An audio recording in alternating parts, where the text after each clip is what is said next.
담보물을 찾아오게 하였으나 그 친구가 그 여인을 찾지 못하였다. 그 친구는 거기에 사는 사람들에게 에나임으로 가는 길가에 서 있던 창녀가 어디에 있느냐고 물었다. 그러나 그들의 말이 거기에는 창녀는 없다고 하였다. 그는 유다에게 돌아가서 말하였다. 그 여인을 찾지 못하였네. 그보다도 거기에 사는 사람들이 그러는데 거기에는 창녀가 없다고 하네. 유다가 말하였다. 함께 읽겠습니다. 네. 읽으시겠습니다. 유다가 말하였다. 가질 테면 가지라지. 잘못하다가는 창피만 당하겠네. 어찌하였든지 나는 새끼 염소 한 마리를 보냈는데 다만 자네가 그 여인을 찾지 못한 것일 뿐이다. 석 달쯤 지난 다음에 유다는 자기의 며느리 다말이 창녀짓을 하여 임신까지 했다는 소문을 들었다. 유다가 명하였다. 그를 끌어내어 화형에 처하여라. 그는 끌려 나오면서 시아버지에게 전가를 보냈다. 저는 이 물건 임자의 아이를 베었습니다. 하고 말하였다. 다말은 또 말을 계속하였다. 살펴보십시오. 이 도장과 이 허리끈과 이 지팡이가 누구의 것입니까? 함께 읽겠습니다. 유다는 그 물건들을 알아보았다. 그 아이가 나보다 옳다. 나의 아들 셀라를 그 아이와 결혼시켰어야 하는데 하고 말하였다.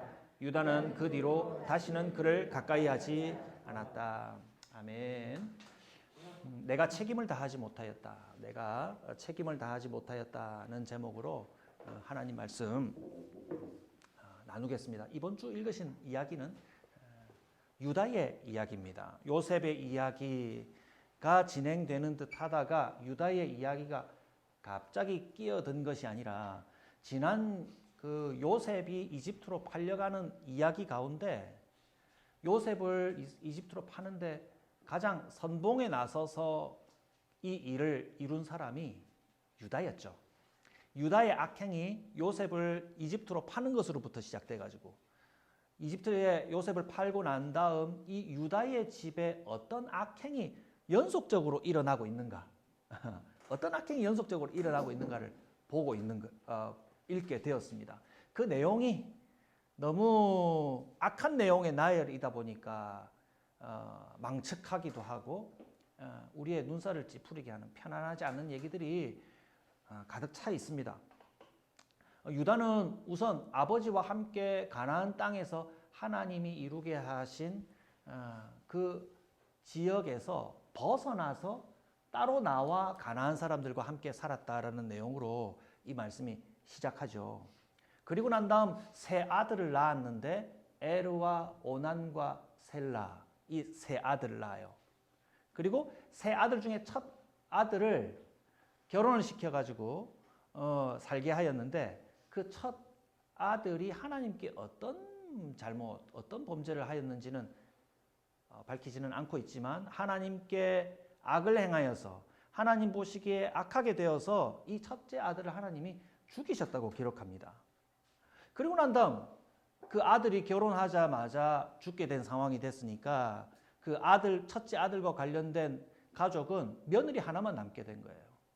그 며느리를 어떻게 하느냐? 둘째 아들과 결혼을 시키게 해요. 둘째 아들 오난을 불러서 아들아 너는 형수를 너의 아내로 다음 아내로 맞아들여서 그 형수를 위해서 봉사하여서 그 형수에게 형의 아들을 낳아주도록 해라. 여러분 이 얘기 들으면 우리한테 좀 기괴한 일이죠. 좀 이상하지 않아요? 기괴한 일이죠. 근데 이것은 당시에 그 지역에 있는 풍습이었어요. 좀 이상한 풍습이다 싶은데 그때 당시에는 평범히 통용되는 풍습인데 이것은 나쁜 뜻으로 하는 것이 아니라 좋은 의미에서 이런 풍습을 남겼어요. 왜냐하면 형의 가족이 결혼했다가 그 형의 집을 이끄는 형이 죽게 되면 남게 된 그 며느리가 홀로 되어서 그 가족들 가운데서 그 사회 가운데서 그 삶을 경제적으로 유지하기가 어렵기 때문에 그 여인을 구제하기 위해서 결혼을 시켜줬고요. 두 번째로는 형이 죽게 되면 형의 재산을 지킬 방법이 없게 됩니다. 보통은 남성을 중심으로 해서 유산을 상속받기 때문에 형의 재산을 그 며느리를 통해서 지키게 하고 그 첫째 아들이 형의 유산을 이어받게 하여서 재산을 지키고 그리고 그 며느리의 삶을 구제하는 방법을 위해서 둘째 아들이 형수와 결혼하도록 하는 당시의 풍습이 있었어요. 이상하지만 좋은 뜻으로 그렇게 이루어졌다 이 말입니다. 그런데 이 오난이라 하는 둘째 아들이 형수와 결혼을 하고 난 다음에 아이를 낳아주기를 피하였어요.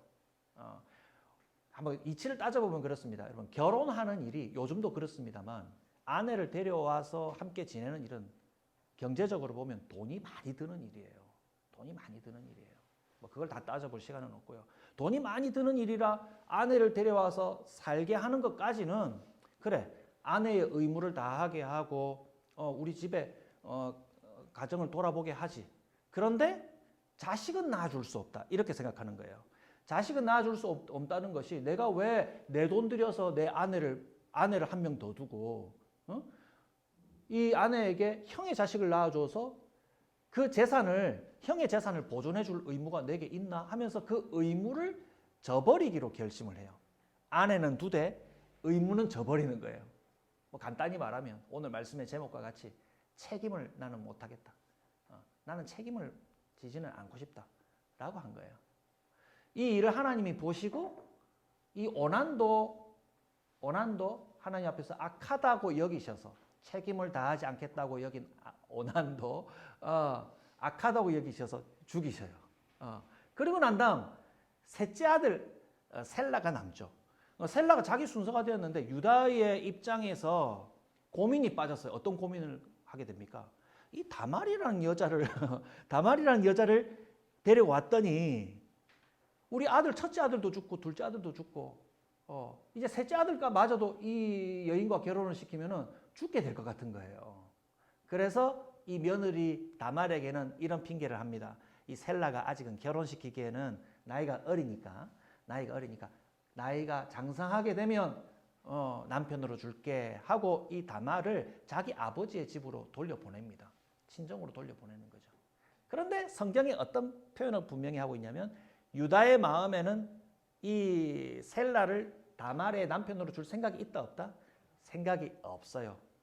책임을 지지 않고 다말을 그냥 자기 집으로 돌려보내는 것까지만 생각한 거예요. 자, 이 생각을 누가 눈치챘을까요? 다말이 눈치를 챘죠. 다말이 눈치채고 이 시아버지는 나를 책임질 생각이 아무 생각이 없다. 책임지지 않는 시아버지다. 생각을 하고 하나의 계획을 꾸밉니다. 그 계획이란 무엇이냐면 그 동네 사람들은 전부 다 양치고 염소 기르고 하는 농장 주인들이거든요. 그런데 이제 양들은 고기도 먹지만 이 털이 좋잖아요. 좋은 질의 털이 있잖아요. 그래서 털 깎이는 주간이 있는데 그 계절 중에 털 깎이는 주간은 털도 깎고 이제 재산도 마련하면서 그 마을 전체에서 축제를 벌여요. 축제. 그런데 그 축제일에 어떤 일이 벌어지는지 이 다말은 잘 알았던 거예요. 축제일에 한 지역에 모여서 이 가나안 지역에 있는 농장주들은 모여서 종들에게 털 깎이는 일들을 맡기고 그 농장 주인들은 따로 모여서 잔치를 벌이는 거예요. 근데 어떤 잔치냐 하면은 그 동네에 있는 여자 제사장, 뭐 좋게 표현해서 여자 제사장인데 창녀나 다름이 없어요. 그래서 축제를 벌이고 농장 주인들은 그 축제할 때에 그 동네에 있는 여자 제사장들과 잠자리를 같이 하면서 즐길 계획을 갖고 있는 겁니다. 이 일에 대해서 다말은 잘 알고 있었죠. 그래서 그 시기쯤에 그 지역에 미리 가가지고 자기가 앞에 얼굴을 가리는 너울을 이렇게 쓰고 시아버지가 지나다닐 법한 길에 서 있습니다. 미리 서 있습니다. 이 너울을 쓴다는 것은 그냥 일반적인 창녀가 아니라 여제사장 역할을 하는 창녀라는 뜻이에요. 창녀라는 얘기가 자꾸 언급되니까 좀 불편하네요. 그죠? 그런데 뭐 사실이니까요. 그래서 너울을 쓰고 마치 정당한 일을 행하는 것과 같이 이 축제 때는 이런 걸 하는 거야 라고 하면서 자신의 행위를 그 나쁜 행동을 정당화시키는 일에 이 유다가 늘 가담하고 있다는 것을 알고 있었던 거예요. 그래서 이 다말이 그 노을을 쓰고 시아버지가 지나다닐 법한 그 길에 서 있어서 만나게 됩니다. 유다가 마침 그 다말을 보고 자기 며느리인지 알아보지 못하고요. 못하고 그래 너 나와 함께 하자. 이 축제를 나와 함께 즐기자 하니까 다말이 이렇게 얘기합니다. 그러면 제게 무슨 값을 주실 건데요? 값을 치르셔야 저와 함께 즐기실 수 있습니다. 그러면 내가 나중에 염소 한 마리를 너에게 줄게. 염소 한 마리를 내가 값으로 줄게. 하니까 그러면 그 염소 한 마리를 준다는 제게 담보물을 하나 맡기십시오. 지금 당장 현물을 주시지 않으니까 그것을 준다는 약속의 담보물, 약속을 지킨다고 하는 증거물이거든요. 약속을 지킨다고 하는 증거물을 주십시오. 어르신이라고 하시는 것을 증명할 수 있는 담보물을 제게 맡기십시오. 그게 뭐냐면 도장과 허리끈과 지팡이에요. 이 세 개 정도면은 어르신이라는 것을 확인할 수 있겠군요. 하면서 그 담보물을 맡아두고 그 일을 통해서 다말은 시아버지의 아들을 임신하게 됩니다. 요즘 드라마에 하도 특이한 불륜들이 많이 나오니까 여러분들은 놀라지 않으시네요. 네, 정말 이 놀랄만한 일이 벌어지게 됩니다. 자, 한 3개월 정도 지났어요. 그 3개월 정도 지나기 전이지. 그 이제 집으로 돌아와서 그 염소값을 그 여인에게 보내야 할 거 아닙니까? 염소값을 여인에게 보내려고 이제 집에 들어와서 친구를 통해서 자네도 값 치를 거 있지? 내 값도 함께 치러주게나 하면서 친구를 딥나로 보내요. 보내서 그 노을 썼던 그 여사제를 아무리 찾아도 찾을 수 있습니까? 그 며느리는 이미 집으로 돌아와서 과부의 옷을 다시 갈아입고 자기 집에 와 있는데 아무리 찾아도 그 여인을 찾을 수가 없는 게 당연한 것 아니겠어요? 돌아와서 이제 한 3개월 정도가 지났어요. 이상한 소문이 나는 거예요. 다말이 임신했다는 소식이 들린 거예요. 3개월 정도 지나면 티가 납니까? 애를 셋이나 가져도 3개월 시기에 대해 감이 없네. 3개월 되면 뭐 이렇게 몸에 변화가 일어나겠죠. 뭐 이렇게 불편함이 있다든지. 배가 이렇게 나오진 않았던 걸 기억하는데 3개월. 티가 나서 소문이 났어요. 이 다말이 새 결혼을 하지 않았는데 어떻게 이 아이를 배웠단 말인가 하는 이 여자가 밖에 나가서 못된 짓을 하고 돌아다녔어요. 하는 그런 소문이 돌기 시작했어요. 그러자마자 유다가 어떻게 반응하냐면요. 이 다말을 끌어내라. 그래서 여러분 성경 읽으셨죠? 어떤 처분을 내립니까? 화형시키라고 합니다. 화형시키라. 좀 여러분 놀라지 않았습니까? 이 정도 일에 화형을 시키나? 화형시키라 하면서 이 일을 드러내자 다말이 뭘 꺼냈겠어요? 여러분 드라마를 많이 보시니까 나올 거 아닙니까? 그 증거물을 꺼내는 거예요. 도장과 허리끈과 지팡이를 끄집어내면서 이 소유물의 주인이 제게 임신하게 했습니다. 라고 드러내게 되었다는 거죠. 그러면서 유다의 반응은 이 며느리의 행동이 이 며느리의 처신이 나보다 옳았다고 얘기합니다. 이 아이가 나보다 옳다. 이 본문을 여러분 읽으면서 흥미진진할 수도 있고요. 참 불편한 이 이야기를 읽으면서 이 이야기 속에서 옳다라고 얘기하는 것은 여기서 26절에서 처음 얘기합니다. 전부 옳지 않은 내용을 얘기하다가 이 여인의 행동이 옳았다고 하는 여기에 딱 한 번 옳다라는 말을 얘기합니다.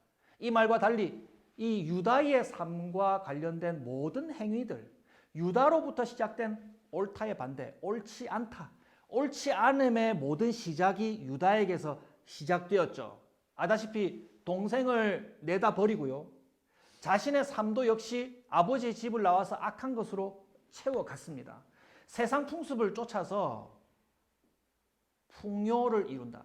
돈 잘 벌고 쾌락을 이룬다 하는 것을 이루는 것이라고 한다면 나머지 삶은 다 괜찮다라고 여기는 삶을 살았다는 거죠. 세상 방식의 풍요와 쾌락을 위해서면 나는 그냥 나 자신을 맡겨버릴 수 있어라는 판단을 내리고 살았다는 거죠. 여러분 정말 풍요와 쾌락을 가져다 준다면 나 자신을 아무렇게나 맡겨도 괜찮습니까? 말도 안 되잖아요. 우리는 거룩하게 살아야 되잖아요. 그렇죠? 거룩하게 살아야 돼요. 마땅하게 살아야 되죠. 무엇보다도 이 본문에서 많이 강조하고 있는 것, 이 며느리 다말을 통해서 많이 강조하고 있는 것은 유다가 하나님의 백성으로서의 책임을 다하지 않는 삶을 살아가고 있다는 거죠. 그 책임을 회피하는 것이 아들에게까지 이어지는 사람이 되었다는 거예요. 심지어 자신의 맡겨둔 담보물을 잃어버렸을 때도 유다가 걱정한 것은 뭐예요?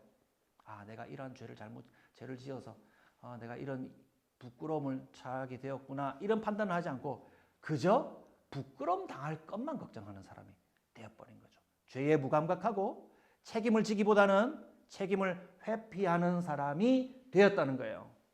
아들들도 마찬가지예요. 아들들도 똑같이 나란히 책임을 회피하는 사람이 오난이라고 하는 아들을 통해서 드러나지 않았습니까? 그렇다고 해서 다말의 행동이 옳다고 볼 수는 없어요. 여러분, 누가 나한테 잘못했다고 불법을 행하는 것이 허용이 됩니까?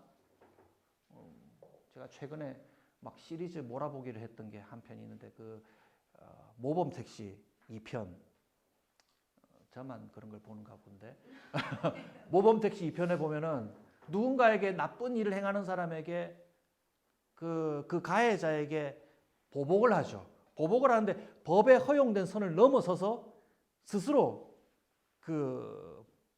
복수를 해주는 그런 내용을 담고 있죠. 그런 사실 그것은 불법입니다. 불법. 우리의 마음은 시원하게 해줄지 몰라도 불법인 거죠. 다말이 아무리 자기가 부당한 일을 당했다 하더라도 잘못된 행위로 그 시아버지에게 갚아주거나 다른 사람들에게 불법을 행할 권리가 주어지지는 않아요. 그러나 다말이 옳다 판단받은 것은 어떤 지점이냐면 유다와 유다의 집에 있는 사람들이 책임을 다하지 않은 것을 밝힌 사실, 책임 다하지 않은 것을 밝힌 사실에 있어서는 다말이 옳았다라고 얘기한 거예요. 다말이 창녀짓 한 것이 옳다고 얘기하는 것을 오해하면 안 됩니다. 하나님 이거는 걸 허용해 주신단 말인가? 절대 안 됩니다. 절대 안 돼요. 책임 다하지 않은 것에 대해서 하나님이 문제 삼고 지적하신다 이 말입니다. 예수는 믿고 있는데 전혀 예수 믿고 변화된 사람으로서의 책임감을 다하지 않는 것. 오늘 저는 이거 하나 강조하려고 합니다. 예전에 이런 영화가 있었죠. 목사님은 영화만 보나? 예전에 이런 영화가 있어요. 제목 얘기하면서 다 알 텐데요. 우리 친구들은 기억 못해요. 여자 주인공이 프랑스죠. 칸느에서 여우주연상까지 받은 상인데 어떤 여자와 아들이 모자가 어떤 시골에 이사를 가요. 시골에 이사를 가가지고 이 여자 주인공은 피아노 학원을 하면서 가게를 꾸려가고요. 그렇게 이제 열심히 살아가려고 새로운 마음으로 살아가려고 이제 하고 있는데 아들이 유괴를 당해요. 유괴를 당해서 우리 대충 예상되는 과정이 있잖아요. 유괴 당하면 그 유괴 간 사람은 그 아이를 죽여요. 죽여가지고 이제 죽인 다음에 이제 무슨 협상을 하려고 하잖아요. 유괴를 당해서 그 아들이 죽게 되는 그 참담한 일을 겪고 난 다음 이 여인은 마음에 병이 나가지고 심각한 정신질환을 겪을 만큼 고생을 해요. 그런데 이 여인이 힘을 내서 살아가다가 교회를 만나게 돼서 예수님을 영접하게 되는데 그 과정을 통해서 그래, 예수님을 믿고 내가 이 사람을 용서해야겠다 하면서 이 사람이 어느 정도까지 자라나면 그래, 내 아들을 죽인 그 사람까지도 내가 용서를 해야겠다 하는 마음까지 자라나게 돼요. 그래서 이 여인이 그렇게까지는 안 했으면 좋았을 법했는데 교도소까지 찾아가가지고 내가 당신을 용서했어요. 이제 마음의 짐을 덜고 살아가세요. 라고 얘기해 주려고 교도소에 갈 계획을 꾸며요. 그래서 가요. 갔는데 놀라운 일이 생겨요. 자기 아들을 죽인 그 범인이 교도소에서 형을 살고 있는 사람이 예상과 다르게 밝은 얼굴을 하고 나온 거예요. 밝은 얼굴을 하고 나와가지고 어떤 얘기를 하냐면 선생님, 제가 이 교도소에서 예수님을 영접했어요. 이렇게 찾아오시지 않아도 괜찮았어요. 저 모든 건 다 생각이 안 나지 않아요. 저 이제 괜찮아요. 이런 거예요.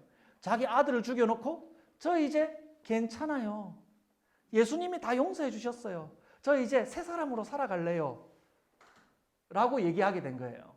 용서해 주려고 왔는데 하나님이 이미 먼저 이 사람을 용서해 버린 거예요. 이 상황 이해돼요? 이 여자가 용서해 주려고 왔다가 그 마음에 갑자기 큰 변동이 일어나기 시작한 거예요. 교회 가가지고 막 책상을 치면서 하나님께 반항하면서까지 이 사람이 신앙을 다시 버리게 되었다는 거예요. 이 여자가 왜 화가 났습니까? 예수 믿고 난 다음에 이 죄수가 예수 믿게 되면 아 그래요 함께 예수 믿게 됐나요? 우리 함께 사랑하면서 살아갑시다. 이렇게 할 법한데 이 여자가 자기 아들이 살인당하는 이 일을 겪고 난 다음 용서까지 나가는 데까지 마음이 자라났는데 왜 다시 화가 나게 된 겁니까? 예수 믿고 난 결과가 자기의 범행에 대해서 책임지지 않는 사람을 만들었다는 사실에 대해서 화가 일어난 거예요. 책임 없는 용서를 주신 것에 대하여서 화가 일어난 거예요. 기독교의 일부분은 용서를 받는 것이지만 그 용서의 참된 의미는 내가 진 죄의 짐을 제가 지겠습니다.